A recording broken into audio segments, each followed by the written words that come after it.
Hello, everyone, and welcome to this week's episode of Dance Studio Empire. And this one is a little bit different. It is with great pleasure that I introduce my first collab with, well, essentially my business bestie, Claire O'Shea, and together we discuss going away together. We went to a business summit up in Palm Cove, which is supposed to be tropical Queensland, which it is. However, the weather wasn't tropical. Anyway, we had a fabulous time and we thought we'd just do an episode on our takeaways, the positive stuff that we got from it, what we've missed over the last couple of years not being able to get together, and hopefully it's giving you a bit of an insight of what we are doing at the moment. Anyway, I hope you enjoy this episode and I look forward to hearing your feedback. Welcome to the Dance Studio Empire podcast, a mix of business strategies, simple tips for studio growth and success, with a touch of inspiration, motivation, plus raw and honest conversations to ensure you are building your studio empire. I'm your host, Jen Dalton, studio owner for 30 years, dance business coach, and author of the book Teaching Dance Beyond the Steps. My business philosophy is creativity is our superpower, and I believe we all have the means and ability to infiltrate this into our studio. Just sometimes we can get too busy, distracted, or overwhelmed to see that. And so this is exactly what I am here to help you do. Okay then, let's do this. Hit that subscribe button, sit back and relax. Now let's get ready to build your dance studio empire.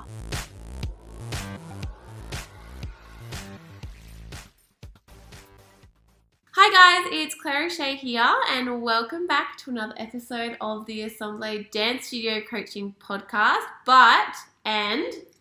I'm Jen Dalton from Dance Studio Empire Podcast. Yay! We are doing a little collab, a couple of episodes. You'll probably be seeing and hearing each other in each other's feed over the next few weeks.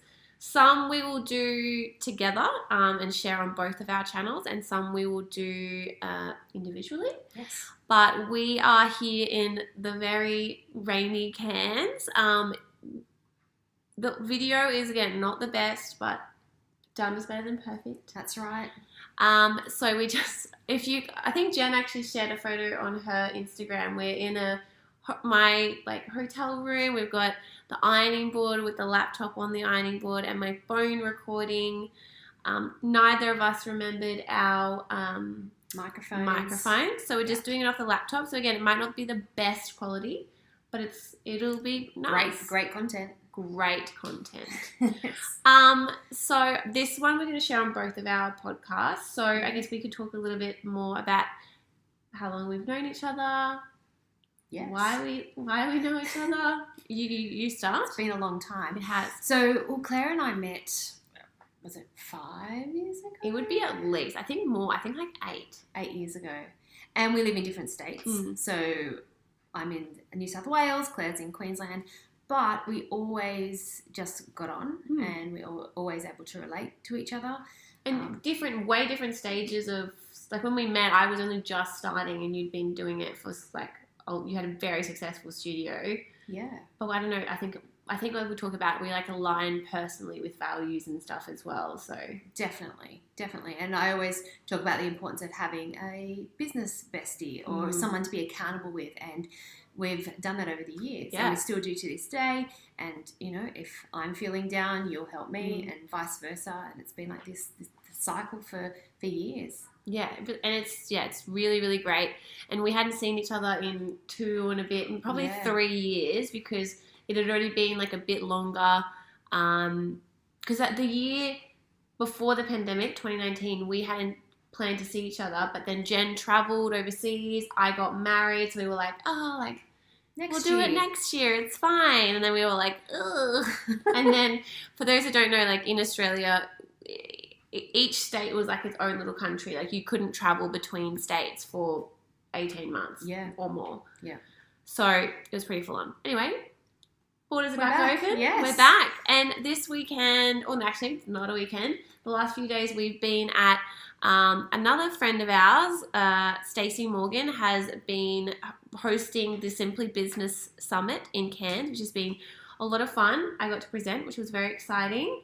And then Super great. Jen and I attended as attendees. We attended. So today we're just going to talk a little bit, I guess, about some of the main takeaways, and I don't know, just in general about how we felt inspired to be back in the room with other entrepreneurs.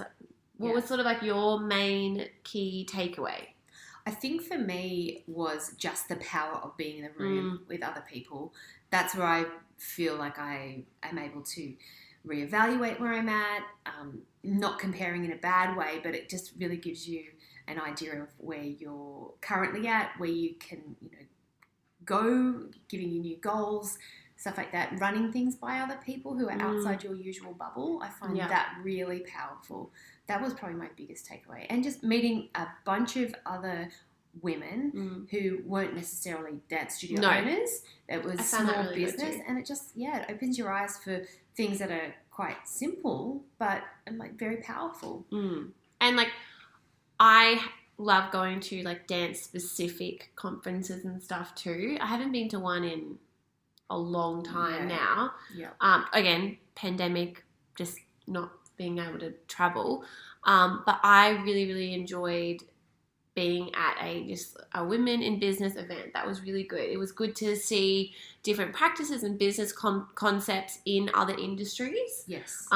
Versus being quite, just only focus on what we do and how we do it. So it was good to kind of get people being like, but have you thought about this? And you're like, yeah. Well, I had, or sometimes you have, but you just need someone to remind you as well. Yeah. And bringing the different aspects into our business that you wouldn't necessarily think of or discuss in a room full of dance studio owners. Like, that's a great idea. It is a great, and sometimes I think so often, like I speak to dance studio owners, and I've been guilty of this in the past. It's like, oh, no, we don't do it that way. Like, this is the way that we do it. And, before the pandemic, so many people would have been like, no, you can't do dance class virtually. Like, it's just, you don't do it.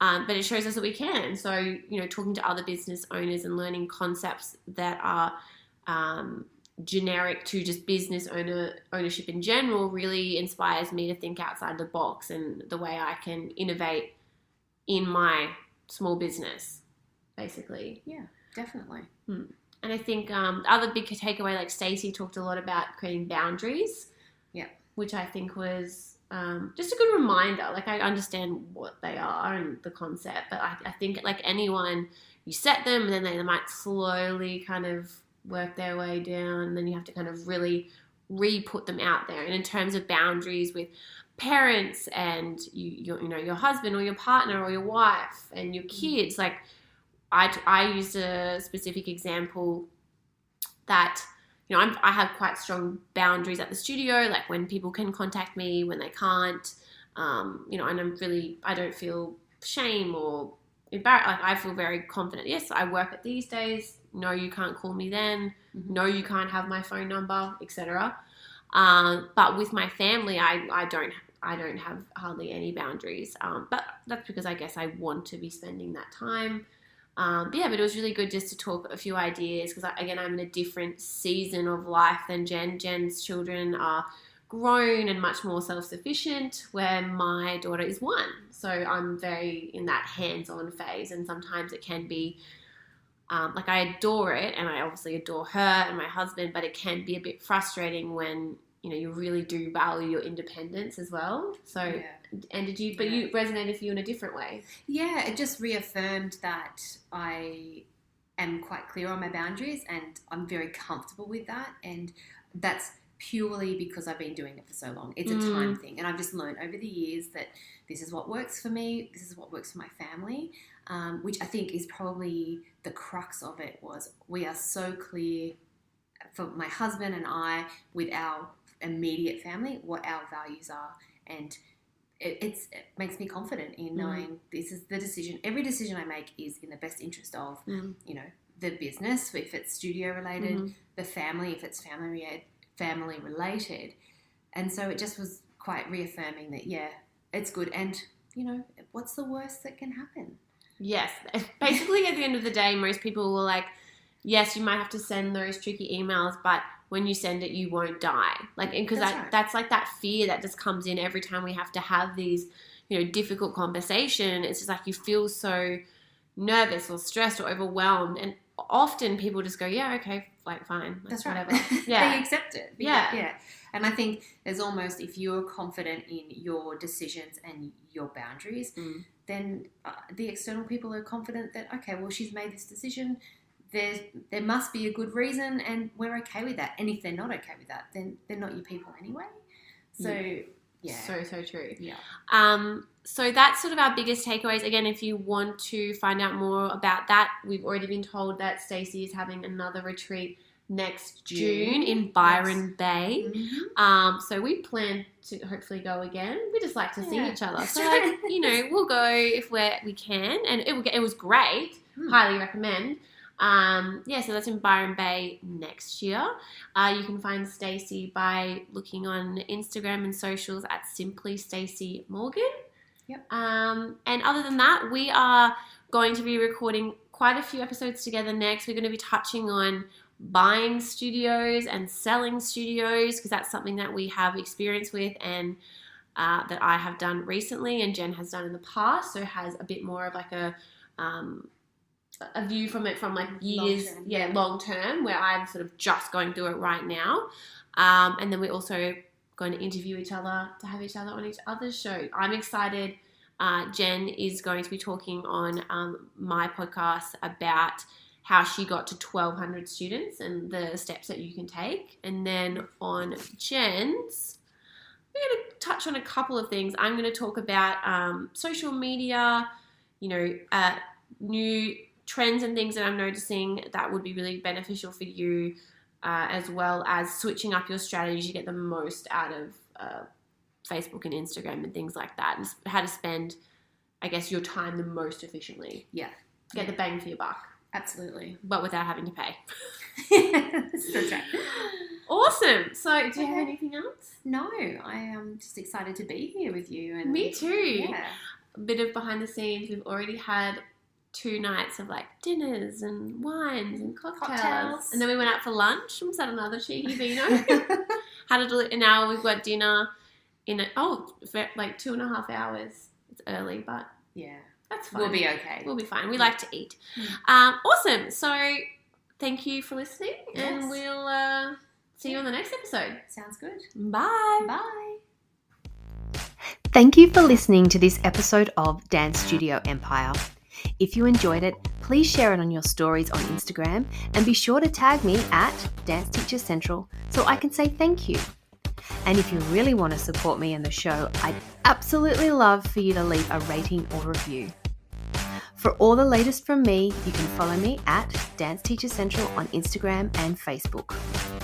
Be sure to tune in next week for more strategies and tips to ensure you are building your dance studio empire.